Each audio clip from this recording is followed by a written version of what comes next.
Welcome to episode 192 of Sports Geek. On this week's episode, I chat with David Fowler about his career at FIFA and his new challenge at My Cujo.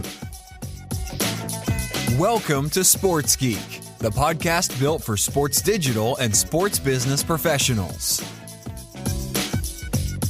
And now, here's your host who is currently catching up on Sports Biz Slack messages, Sean Callanan. Thanks, DJ Joel. Yes, my name is Sean Callanan, and yes, I do check the Sports Biz Slack messages because that's where I start having conversations with today's guest, David Fowler, who was formerly at FIFA, had a long career at FIFA, and we've been going backwards and forwards, and he's a well-known blogger in the space, davidgfowler.wordpress.com. That's how we got connected to tee up this interview. So if you're not on the Sports Biz Slack channels, please join up. Go to sportsgeekhq.com/slack. And if I could do one more thing, if you've left a podcast review, I'd very much like to say thank you. We're now at 124 reviews on iTunes. I'm going to try to. I want to hit 200 reviews before we hit episode 200. Is that asking too much? If you have left one, I know how hard it is. It's quite painful. If you go to sportsgeekhq.com/iTunes, it should drive you to the right place. Just leave a quick sentence. Tell us what you learnt, how long you've been listening for, something along those lines. It's very much appreciated. I want to really jump in to this conversation with David Fowler. As I said, long-time Twitter friend, going backwards and forwards on all things sports biz. Been a long-time reader of his blog, sharing insights on sports marketing and technology and where sport and how it's being marketed is changing. And he does that with the lens of his roles at FIFA in commercial and strategic marketing, and then head of brand at FIFA. So we sort of bounce around a few different things, and then we start talking about his new role at My Cujo TV, which is very interesting from a football point of view, and offers a really a good product to not only grassroots sports, grassroots football, but also leagues as they're coming up. So it's another different play, and it's obviously talking about what David's really passionate about, the changes in sports technology and OTT in particular. So I hope you enjoy my chat with David Fowler.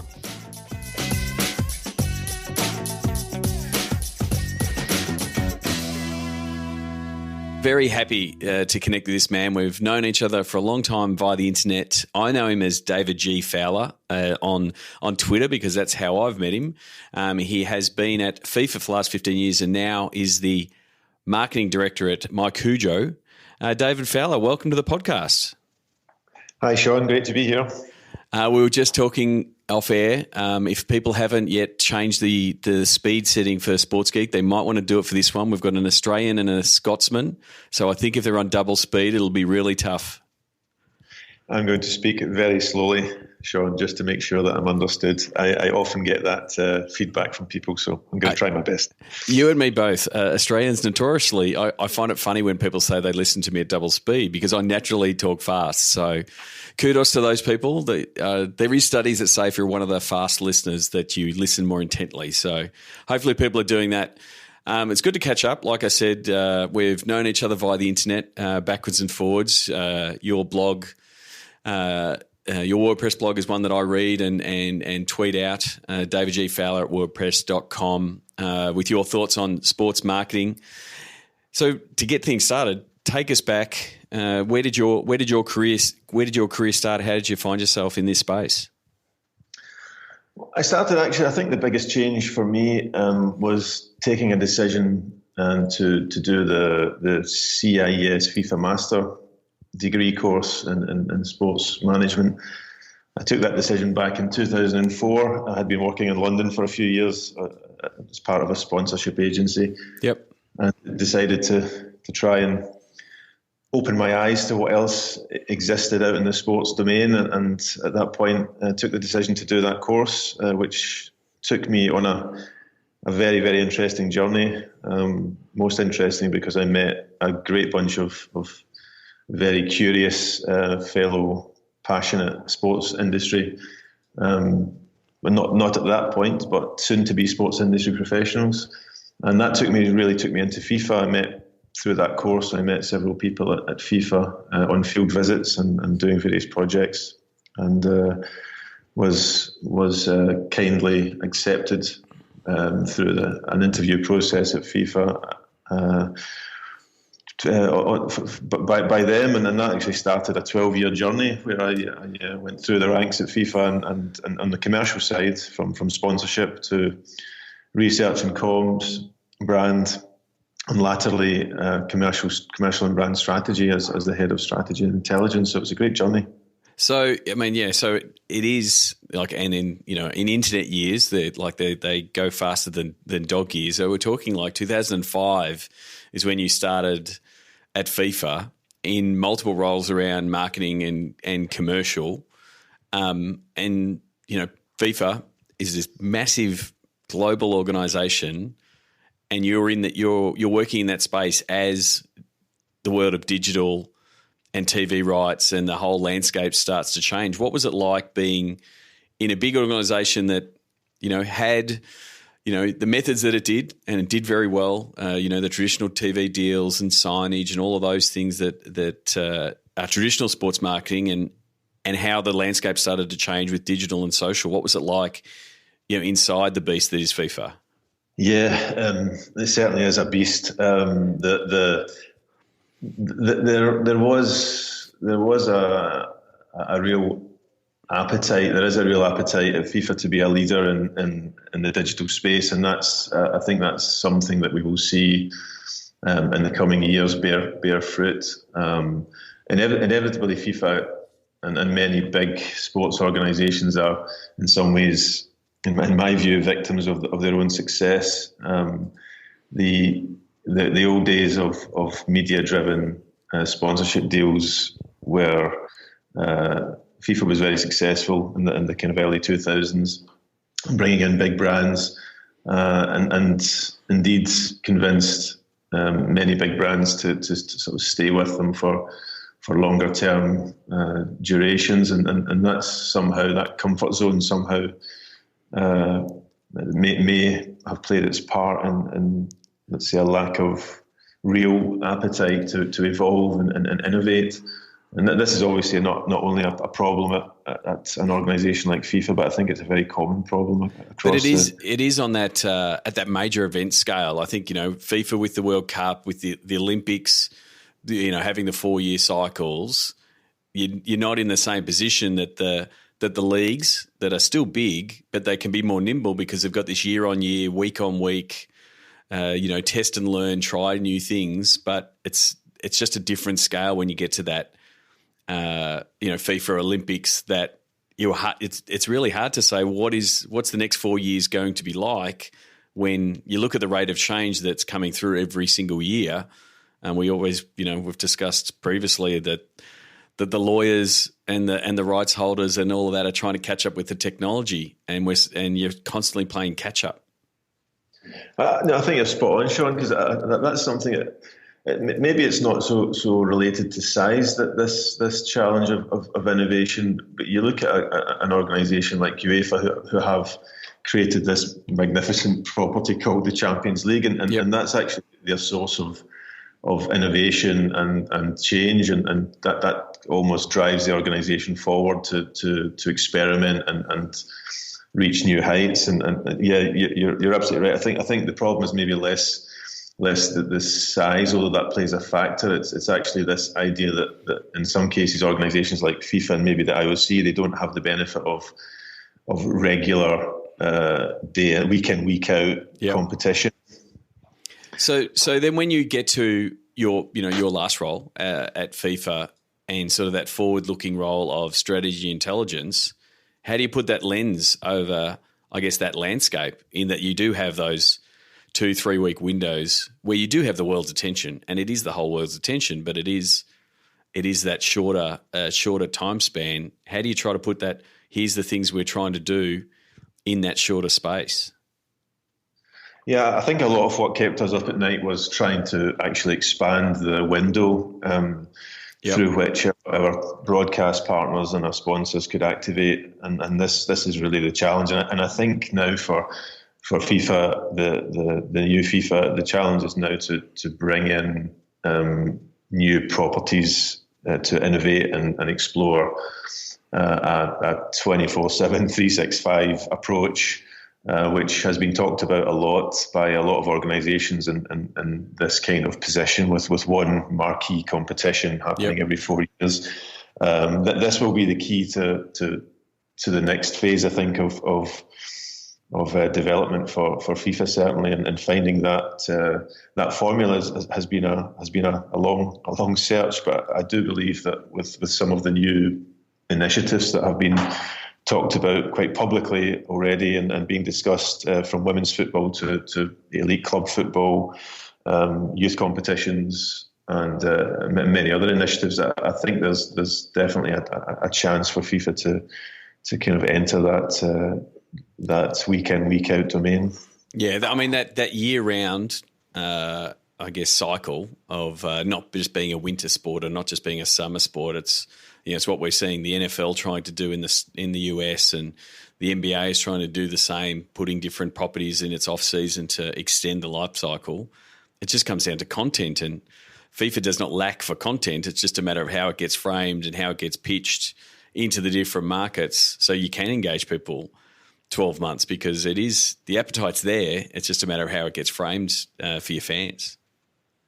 Yeah, exactly. Yeah, and I think it's all about knowing who your fans are. It sounds a little bit oversimplistic, but with the best examples of content marketing that you see in the world of sports, that they come from organisations that clearly have done the legwork in understanding who their fans are, and I can't overstate the importance of spending time to do proper segmentation work and understand who you precisely want to target. I think there's in the sports business, I've found some reluctance when you're dealing with competitions that have history and heritage. I've kind of witnessed some reluctance from people to leave certain groups behind, and by that I mean to make a conscious decision that you're not going to cater specifically for certain target groups. And this is not to say you don't want everybody to be interested in what you're doing, and you don't want everybody to be engaging with your content. That's more to say that you want to build your content and you want to build your core interest around certain groups to make sure that there's a good fit between what you're doing, what you're putting out there, and what they're consuming. And that's something that has been a bit of a battle in my experience. I mean, it is something that we're seeing like the clubs tackle, and that whole, yes, here's our traditional core. They're rusted on. They're always following our team, but we've got to do other things to bring on a new generation, that bring in that younger fan, and well as attract a completely new fan. And sometimes, a lot of the time, those two groups are almost opposite. Like one group hates the content that's going out to the other group, and so it becomes a challenge. But it seems to be, to me at least, to be a little bit easier at club level, because you've got that passion for the jersey or for the team or for the logo or the crest, whatever it is. How do you start getting that data to bubble up at that global scale of FIFA to say, what is a football fan, globally or in particular regions? How do you get that point? Because people don't love FIFA; they love their team and they love their country. So how do you get that layer of data and that information at that global scale? Yeah, no, that's a really good question, Sean. 100% agree with that statement. I mean, I think I'm sure most sports organisations are not under any illusions that the sports organisation governing bodies, particularly, are not under any illusions that they're not the ones that the fans are passionate about, and that's key. A key piece of insight to accept before you start the process of positioning yourself. And I think, to answer your question, for FIFA and for others in FIFA's position, it's more about an aggregation of across different teams. You're trying to obviously position the event and the history of the event, the heritage of the event, and the prestige of an event such as the World Cup. And I think what the direction that FIFA's going in now was very much around in that direction, trying to really bring out the stories of the history of the World Cup to a new audience. There's some great initiatives that the comms and marketing guys are doing at the moment to do a sort of relive old historic matches of the World Cup through broadcasting on Facebook of iconic matches, and everything around the match is recreated for today's fans. So tweeting about the pre-match build-up, players being selected, injuries, whatever was happening back then, but in a kind of modern day context. That these kind of ideas are pretty cool and help to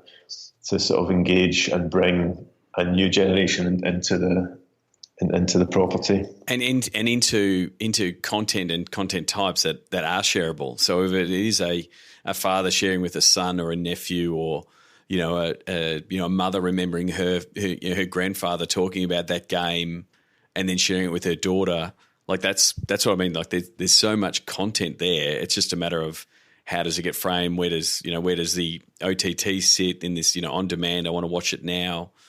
That's the piece that's exciting to find out how, who really and how that whole archive gets unlocked from a digital point of view, because broadcast can only do so much, but we've got so much archival, great stories, great history, that's sitting there. How is it going to be unlocked? Is a challenge for when you've got that big archive of material. Yeah. I would emphasise again. You can get lost unless you really are laser targeted. At who you're trying to cater for, and the beast that FIFA is. You kind of, the temptation is to go for the world. That will never work. So I wanted to ask you, I think, because I do believe that we cross paths via your blog. What triggered you to start to blog and I guess scratch that itch to talk about, where sports and business and technology and where they're all fitting? What made you start being a blogger? It's a question I'd love to ask you one day, Sean. Maybe when you have. You can always ask. This is a two-way conversation, so I'll ask any question you ask of me. Do you want to go first? I'm happy to go first. I started blogging to tell people what the opportunity was in the digital space, and it was a bit of a brand build, and telling people, hey, look, this is what's happening in all these places. I think what I did find is I'm a better podcaster than I'm a blogger, and so I've retired the blogging part of what I do. I don't write that much. And I talk. Now I'm going to go write a book, so I've got to figure out a way to do that. But I'm going to do it via talking. But that's pretty much where it was for me. I was looking for content on the space that I was talking about, and there was pretty light on in the time that I started doing it. And so it was part of, I had to tell people, hey, you need a sports geek or you need a sports digital person to understand the intersection of what's happening in the social and digital space and how they can interact with your fans. And, we've seen an industry built out that are now serving that part. So that's why I started. And, I was obviously starting at building out Sports Geek as a business and all of those kinds of things. So it was a business build. But for you doing it, and while you were at FIFA, that's pretty much where the question came from me was it just something you wanted to share, connect, those kind of things that got you started? Yeah, I think similar reasons to you, Sean. Many of your points there ring true for me. I also wanted to explore a little bit,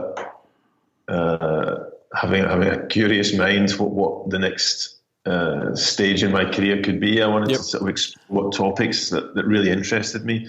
And that I think if I was to recommend blogging for any one reason to anybody, I would cite that reason, that it really does. It's a great way to educate yourself and to help you understand what topics really interest and fascinate you. And that was the biggest added value for me as part of this blogging process.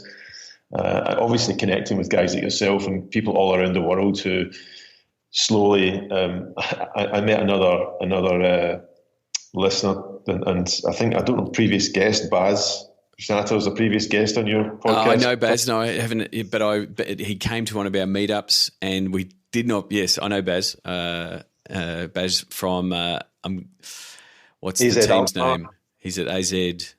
AZ Alkmaar. That's right. Yeah. Yeah. So he's a great example, like yourself, of somebody who I just got connected with through shared interests, and eventually met him. Now working in Amsterdam. He's Dutch. He's based in Amsterdam. Yep.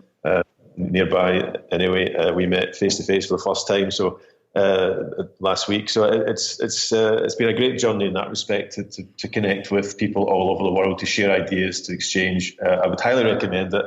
I didn't really have much time to put out the level of content I wanted to, and I still, having moved into a new position, which largely was driven. The new role, which I guess we'll talk about, is a sports tech environment, sports tech role, and that was really my ambition, and that also was, a nice offshoot of the blog that this role really came about from my explorations and content that I was putting out around the blog. And I think it's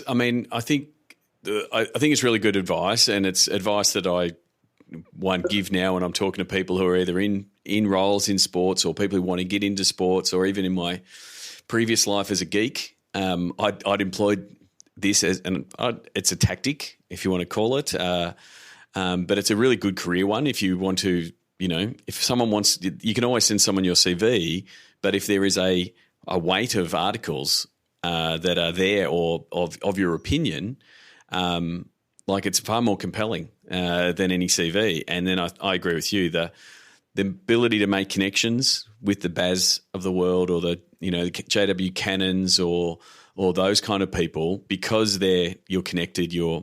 Sports biz Twitter is a really small world. Like, there's not that many people, and so being able to put some content into that space, you get known, and you really don't know what the opportunity will be. And so, I'm always, I like the approach that you took of, it's not like, hey, I'm doing this blog because I want to get a job down the track. It's like, I'm doing this blog because I want to share my thoughts and connect with people, and I'm really open to whatever opportunities there are. I think that's a really good way of going about it.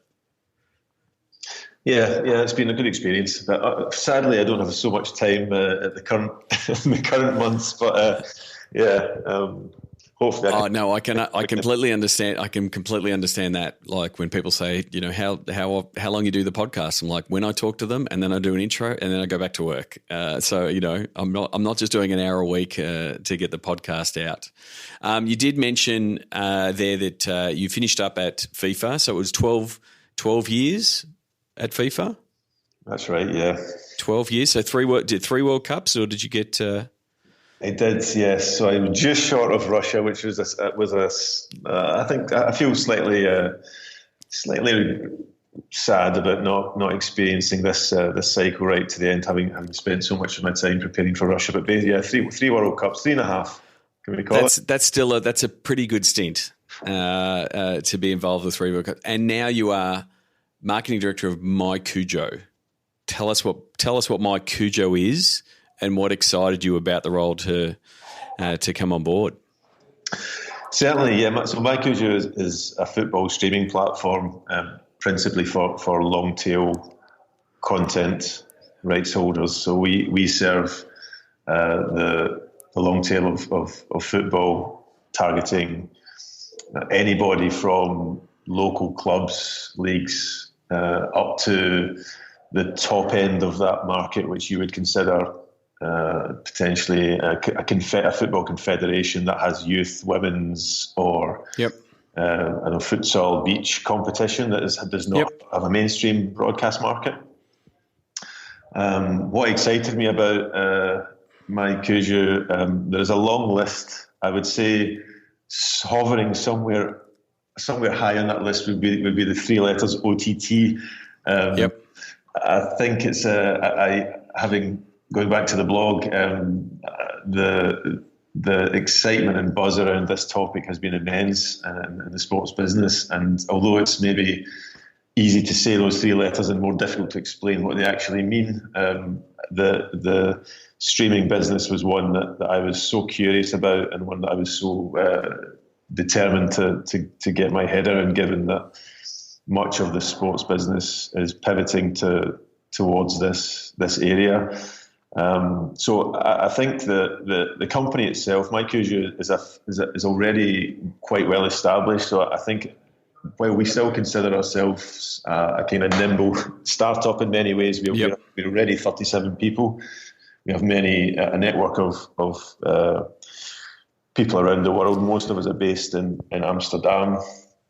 And so how does so is at the moment are you in acquisition mode, whether it be grassroots competitions or state league competitions or smaller federation games, futsal? Like you're pretty much getting the whole spectrum of, if you've got open digital rights, how do they connect to the platform? What would be the steps? Yeah, you're absolutely right, Sean. We are in acquisition mode. We're already a global platform, well represented in most major countries around the world. We're possibly best known in Brazil, Portugal, and parts of Asia, where we have high-end long-tail content in those markets. There's a couple of other markets, Denmark and a few others, where we're well represented. Yep. And we are relevant. If you're a football club, league, competition of any kind, then I would say take a look at the platform. mycujo.tv is our URL. You can go on the site and apply to set up your own TV channel. Yep. Effectively. And the real USP for the platform and the vision of the founders, which also was an easy sell to me, is that we're trying to make streaming as accessible as possible to anyone with a simple mobile phone. That was going to be my next question, because again, if we go back into ancient times, 2007 and 8, when people tried to live stream, you needed a really massive rig and a computer that did encoding and industrial strength cables to the internet. Like, what kind of setup, like, does a team or a league need to be able to be to connect to your system and to be up and streaming?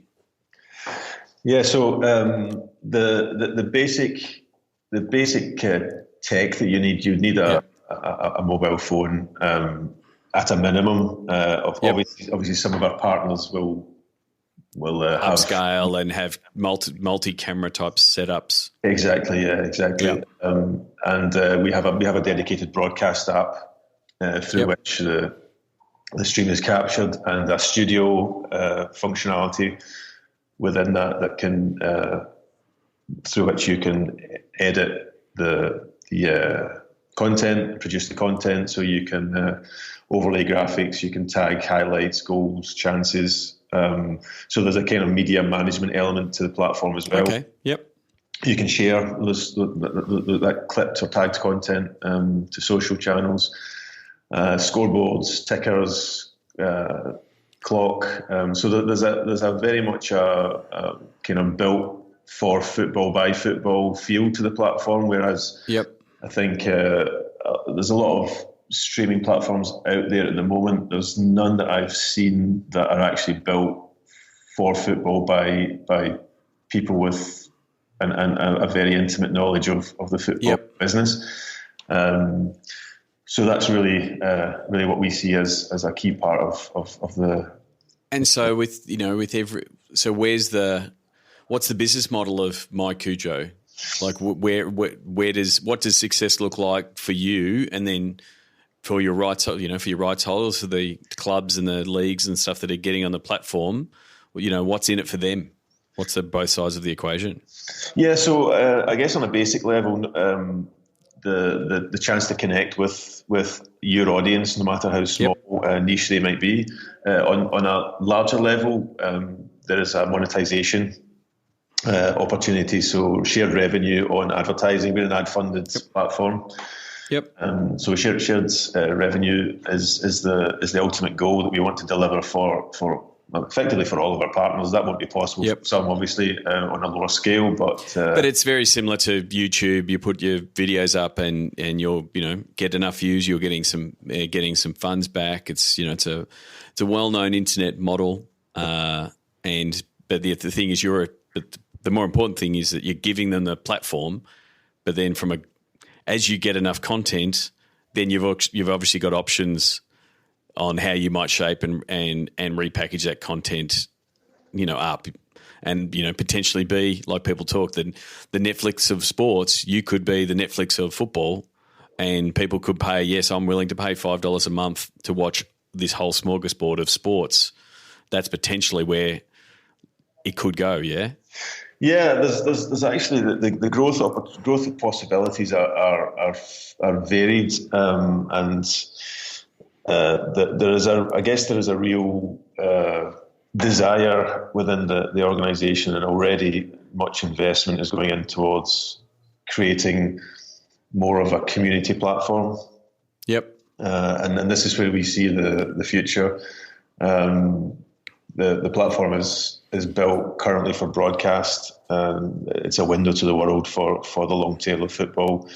But I think as we move forward, you will see more and more engagement and interaction possibilities on the platform, and the evolution and development of a community. And it's that engagement aspect that we believe is crucial to what the partners we're bringing on board are looking for. We believe it's what the football community who are on our platform and who could be on a platform are looking for.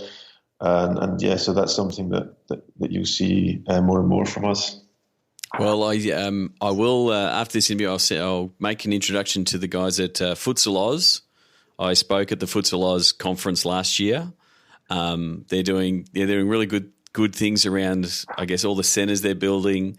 They're having state championships. They're doing a lot of their own live streaming and having a lot of success with it. So I'll make the connection and see how my Cujo can help them get their content out there a little bit further. Really appreciate that, Sean. So I guess the last question is, when someone's looking at it, and the futsal guys are the same, what's the counter when they say, we'll put it up on Facebook or we'll put it up on YouTube? Because at some point that's where you're competing. Is it the football specific functionality and community and audience that's your differentiator? Yeah. I think you've answered your question. Yeah. Sorry, I occasionally do that. No, that's one step ahead. No, that's okay. But that is the piece that is where it is falling, because Facebook is Facebook. It's obviously having, I don't know when we'll publish this, but it's having some concerns at the minute with its stock price plummeting and some issues around data and people saying they're deleting it. But that's where you're different to say, well, if you want that traditional streaming embedded on your site, that's what we do, and give them that access to that. Yeah. I think the USP versus a Facebook or a YouTube, clearly the types of audiences they're attracting on a platform are currently on a different level. What we can do is offer a much more contextualized experience for the viewer. So our player is unique insofar as we have the ability. You as a partner would have the ability to create a dedicated football stream. So with the scoreboard, with a timer, with Yep. The tagging possibility embedded on your platform, on your digital platforms, or shared on social platforms and/or on our platform, where we're getting significant audiences already who are looking for this type of content. I think that's something that Facebook and YouTube are not catering for. Yeah, because they're just catering for that wider market. And I guess that's where you can, as a platform, start implementing some of those, some of the tech that's already out there. We spoke to Aviv, the guys at WSC, AI, analysing highlights and doing automatically clipping and those kind of things that as you get scale, you can be rolling them out to everyone straight in one foul swoop, when it's something that, YouTube's never going to do a auto highlight cutting type service because it's such a wide piece.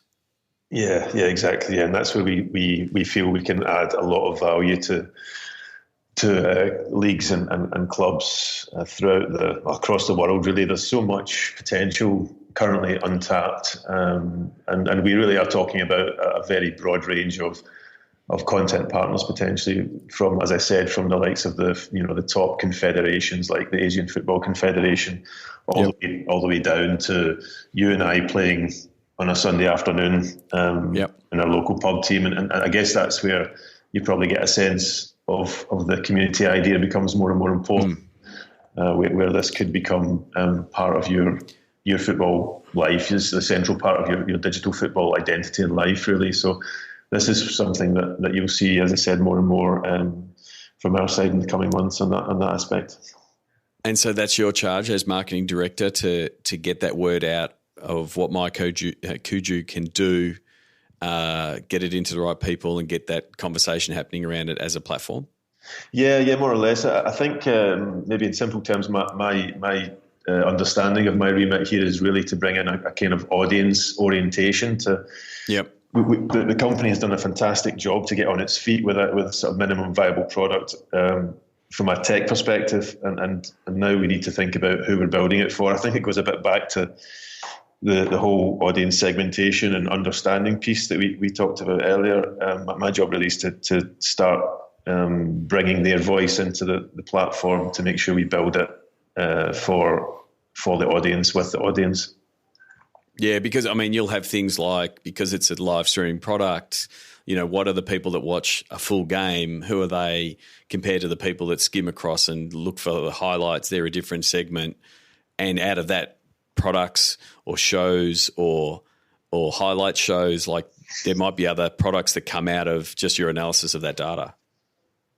Yes, exactly. Yeah. The opportunities really are almost infinite in terms of where the platform can go, and that's what really excited me in coming on board. Well, it's been good to catch up. I wanted to go to the Sports Geek Closing 5. Do you remember the first sports event you ever attended? Yeah, I do. I think my sports life in the early days was very local, so I was a fan of my local football team. Nothing glamorous, but it was. It would have been glamorous to you. Yes, it was. Yeah, as a 7-year-old boy, I used to jump over the wall at the local football team in my town of 5,000 people, and that was my football life. In parallel with being an aspiring player at the time.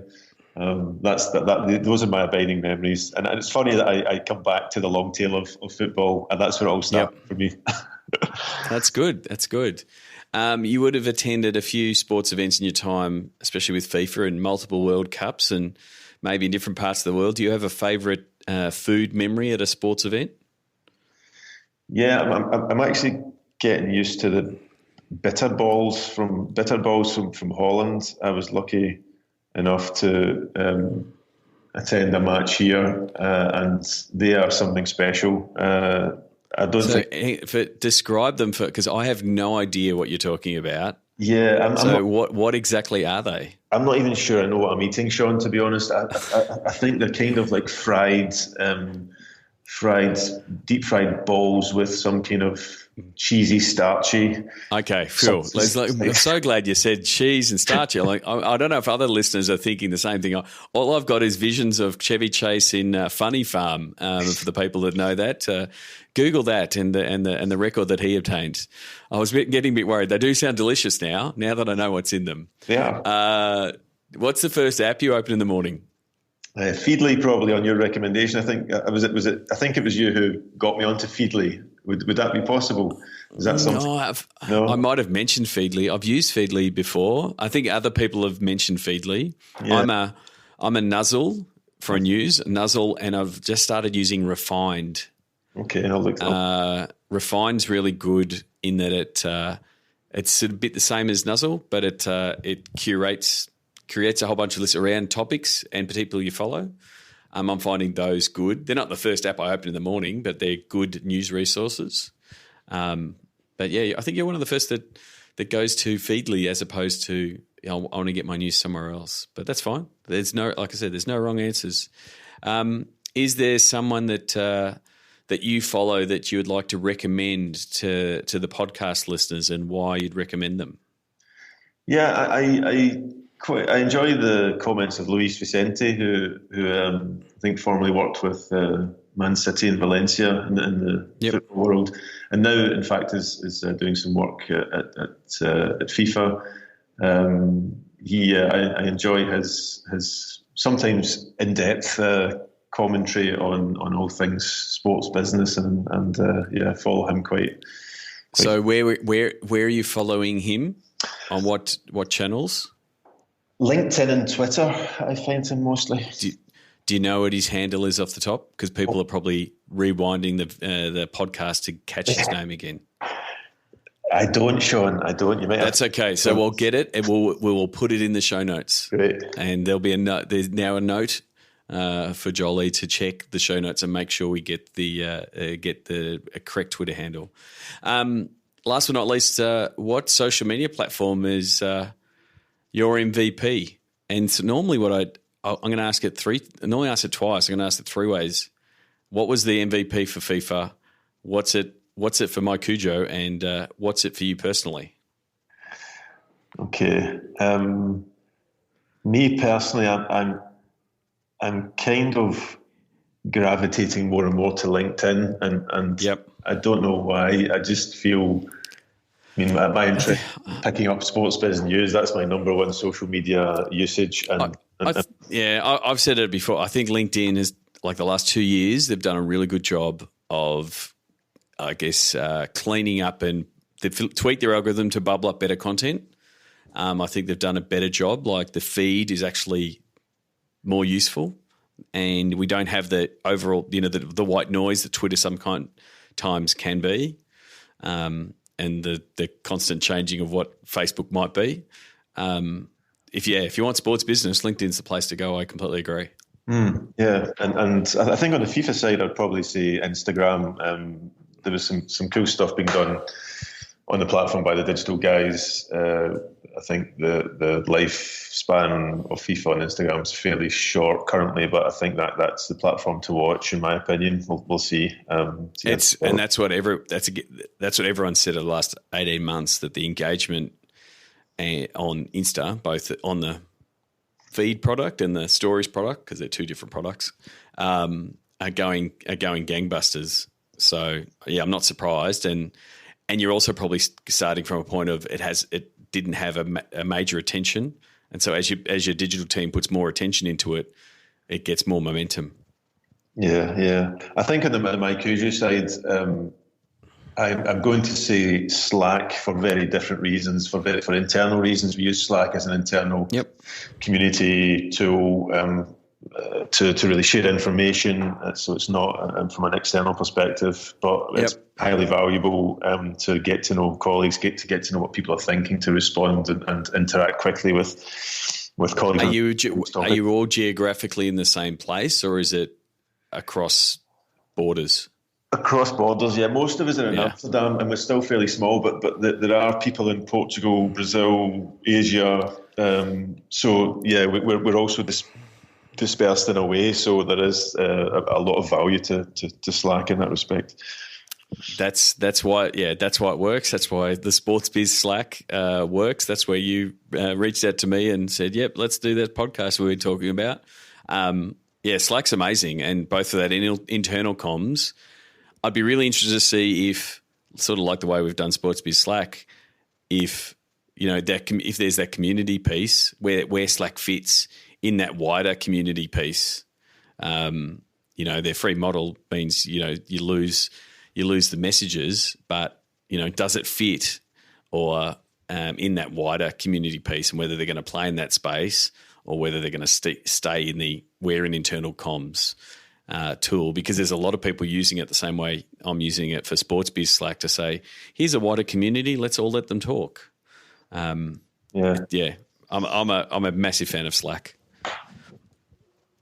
So before we wrap up, how can people, if they have not already connected with you, how can they find you on the internet? Yeah, I'm on LinkedIn. You can find me on Twitter, David G. Fowler. I'm not really using Facebook anymore. I'm on a few other social channels, but I think, Twitter. And most of the time you are David G. Fowler. You've done well to go and I've controlled secure that identity pretty well. So, Was there another David Fowler out there that forced you to use the G that you sort of shake your fist at? No, that was my mum, actually. My mum tells me, she always reminds me to use my middle initial, so I kind of stay true to that. Oh, well, that's very good. It's all about the personal brand, but really it comes down to mum saying, don't forget your middle initial. It's all about mum. So, yeah. Very good. Well, thank you very much. Good to catch up. Hopefully we'll do so in real life at some stage. But yes. Thanks for coming on the podcast. Thanks a lot, Sean. Great to talk to you.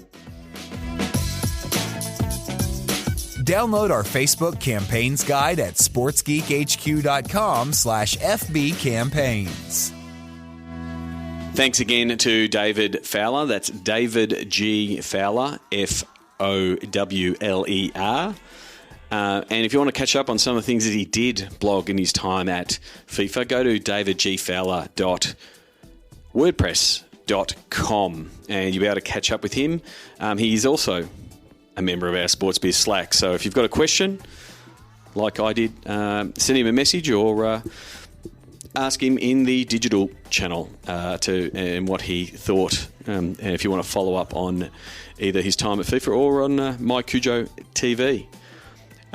Just before I wrap up, just going through a few things that we've been doing lately. One has been a data acquisition project, helping a team understand where they're going to drive new leads for ticketing and season ticket campaigns, and starting to build out and flesh out their data acquisition strategy. So very similar to the stuff we spoke about last week with Tanya Galina in, understanding the data and how you can use different types of campaigns to acquire new customers and new and fresh leads. But then it's not just acquiring those leads; it's understanding what you're going to do to them. You don't do something to them, but how you're going to communicate and how you're going to start their journey in your CRM. So. Yeah, so we're doing a little bit in that data acquisition project and sort of helping straighten things up there. So if you're having issues around your data and what you do with your data once you get, especially new data, happy to have a chat. Just go to sportsgeekhq.com/phone call. Lastly, I just want to give a quick reminder. In May, I will be in Queensland with the Queensland Sport and Rec. They've got some a conference in Mackay and Brisbane and Cairns. So if you're in that part of the world, Mackay on May 4, Brisbane on May 17, and Cairns on May 31st. Just go to sportsgeekhq.com/Queensland 2018. That's the link. And it should be good. I'm already looking forward to catching up with a few people who are in the Sports Biz Slack that are in Brisbane that are going to either stop by or we might even have an impromptu meetup. Who knows? But yeah, if there's enough people, we'll organise a meetup of some sort. But otherwise, we'll see you at the conference. For the international listeners, this coming Wednesday is Anzac Day, and so it's a big day, national day. It's national holiday. I guess I would probably say it's the closest thing that Australia has to July the 4th, an Independence Day, but it's pretty much looking back at and respecting. It's probably close to Veterans Day, but I think from a national importance point of view, it's more like Independence Day.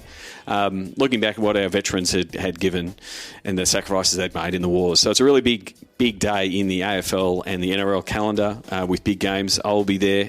It's one of my favourite days of the AFL year. Going to see my beloved Pies take on the Essendon Bombers. So yeah, if you're an international listener and want to see what big day and big events come through, then check out the AFL and the NRL social feeds to see what happens on Anzac Day. There'll be a full MCG at Collingwood versus Essendon, and when the last stand happens, it is absolutely spine tingling. As always, please get in touch either via using social media or via email. Until next episode, my name is Sean Callanan, and you've been listening to Sports Geek. Join over 1,000 sports business executives in Sports Biz Slack. Go to sportsgeekhq.com/Slack. Please share your fave episodes of Sports Geek on LinkedIn. Be sure to tag Sean Callanan. Go to sportsgeekhq.com for more sports digital marketing resources. Want to chat with Sean? Book a time for a call. Go to sportsgeekhq.com/phone call.